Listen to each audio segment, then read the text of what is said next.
طریقہ نقشبندیہ میں جس سے ہمارا تعلق ہے، جس کی نمائندگی کے لیے ہم سب اکٹھے ہوئے ہیں، اس میں دو چیزوں پر زور دیا جاتا ہے۔ ایک ہے اللہ تعالیٰ کا ذکر، دوسرا ہے مرشد کامل کے ساتھ تعلق اور نسبت۔ کیونکہ اللہ تعالیٰ خود فرماتا ہے، اے ایمان والو مجھ سے ڈرو اور جو سچے لوگ ہیں ان کے ساتھ ہو جاؤ، وَكُونُوا مَعَ الصَّادِقِينَ، سچے لوگوں کے ساتھ ہو جاؤ، ان کے قریب ہو جاؤ۔ جس کے ساتھ تم رہو گے وہی اثرات تم پر آنا شروع ہو جائیں۔ وہ ہمارے سندھی میں ایک مثال دیتے ہیں کہ بھائی کالے رنگ کا جانور اگر وہ ہم کمرہ بولتے ہیں جس کے براؤن، وائٹ اور بیج یہ سارے کلر اس میں پائے جاتے ہیں، ہم اس کو سندھی میں کمرہ بولتے ہیں۔ یعنی سفید کلر کا بیل ہو، اس کو اس دوسرے مختلف ملٹی کلر والے بیل کے ساتھ باندھے نا، انہیں بولتے ہیں کہ یہ سفید کلر والا رنگ نہیں تبدیل کرے گا، عادتیں اس جیسی اختیار کر لے گا، عادتیں اس جیسی اختیار کر لے گا۔ جس لوگوں کے ساتھ ہم بیٹھتے ہیں نا وہی اثرات ہم پر آ جاتے ہیں۔ اس لیے طریق نقشبندی میں بولا جاتا ہے کہ دوست دل کا مرشد کو بناؤ اور اس کے ساتھ تعلق جوڑ لو تاکہ اس کے رنگ تم پر نہ چڑھ جائیں، فائدہ و بے فائدہ، ضروری غیر ضروری۔ مرشد کے ساتھ تعلق قائم کر لو، اس کے ساتھ جڑ جاؤ اور اس کو اپنے لیے رہنما مان لو اور اس کو فیض رساں مان لو، اس کے ساتھ محبت کا رشتہ استوار کر لو۔ کیونکہ ہم نقشبندی سلسلے کے لیے عرض کر رہے تھے، سیدنا صدیق اکبر رضی اللہ تعالیٰ عنہ سے اس کی شروعات ہوتی ہے۔ حضرت صدیق اکبر رضی اللہ تعالیٰ عنہ کا ذکر آپ نے پڑھا ہوگا، سنا ہوگا، ضرور پڑھیں۔ تو اس کے حوالے سے ایک چھوٹا سا ایک اوک میں عرض کرتا ہوں۔ امام غزالی رحمۃ اللہ علیہ احیاء علوم الدین میں لکھتے ہیں کہ آپ بھی تھے موجود حضور کی خدمت میں اور سینکڑوں صحابہ، لیکن یہ چیز واضح ہو گئی تھی کہ ان سب میں سے حضور علیہ الصلوۃ والسلام کی قربت اور دوستی میں ان سب صحابہ سے آگے تھے۔ آپ نے سنا، سب سے مکہ میں بھی ساتھ تھے، ہجرت میں بھی ساتھ تھے، مدینہ میں بھی ساتھ تھے، حضور علیہ الصلوۃ والسلام ان کو اپنے ساتھ رکھتے تھے، تو سب سے آگے تھے۔ تو غزالی کہتے ہیں کہ کیوں اس طرح کیسے ہوا؟ صدیق اکبر رضی اللہ تعالیٰ نے سب صحابہ سے اس حضور کے زیادہ قریب تر ہو گئے۔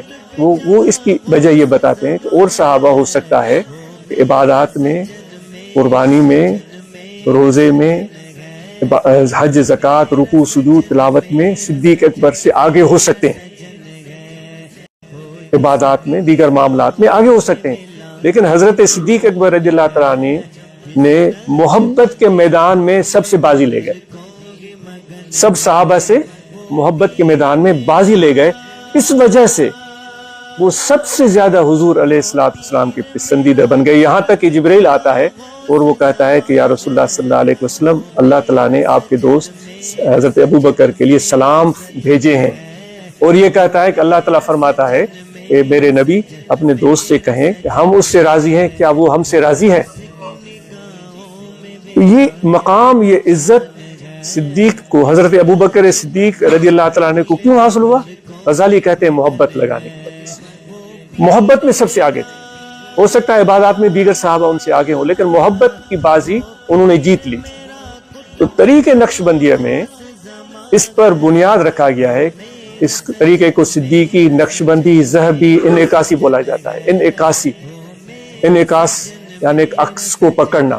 آپ نے مرر دیکھا ہے نا، وہ جو شیشہ جس میں ہم اپنا چہرہ دیکھتے ہیں، اس کو جس کے سامنے رکھیں گے نا وہ عکس پکڑ لے گا، دروازے کے سامنے رکھیں گے دروازہ اس میں نظر آئے گا، دیکھا ہے آپ نے؟ اگر اب دیوار کے سامنے رکھیں گے دیوار اس میں نظر آئے گی، اس بلب کے سامنے رکھیں بلب اس میں نظر آئے گی۔ تو اگر سورج کے سامنے رکھیں گے تو خدا کی شان اس سورج اس میں نظر آنے کے بعد جب اس کا عکس دوسری طرف جائے گا نا، وہ سورج کو نہیں دیکھ رہا ہے، وہ دیکھ رہا ہے شیشے کو، لیکن وہ ایسا عکس نظر آئے گا کہ اس کی آنکھوں میں وہی چبھن محسوس ہوگی جیسے وہ سورج کو دیکھ رہا ہے۔ آپ نے دیکھا ہے کبھی؟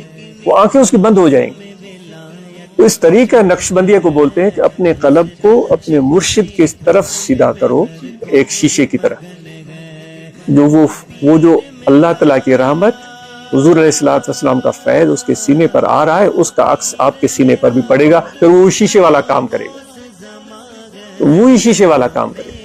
تو جتنی محبت مرشد سے ہوگی جتنا تعلق مرشد سے ہوگا اور جتنی قربت روحانی مرشد سے ہوگی اتنا زیادہ اس کو فائدہ حاصل ہوگا. اور جو ارشاد یا جو بھی تعلیمات ہوں ان پر وہ عمل کرنا اپنے لیے حرز جان بنا لے کہ اسی چیز پر عمل کرنا ہے.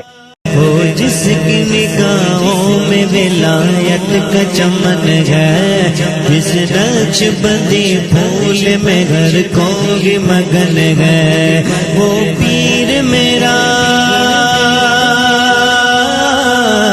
وہ پیر میرا قطب جگہ غوث زمان ہے، وہ میرا سجن، میرا سجن، میرا سجن ہے، وہ میرا سجن، میرا سجن، میرا سجن ہے.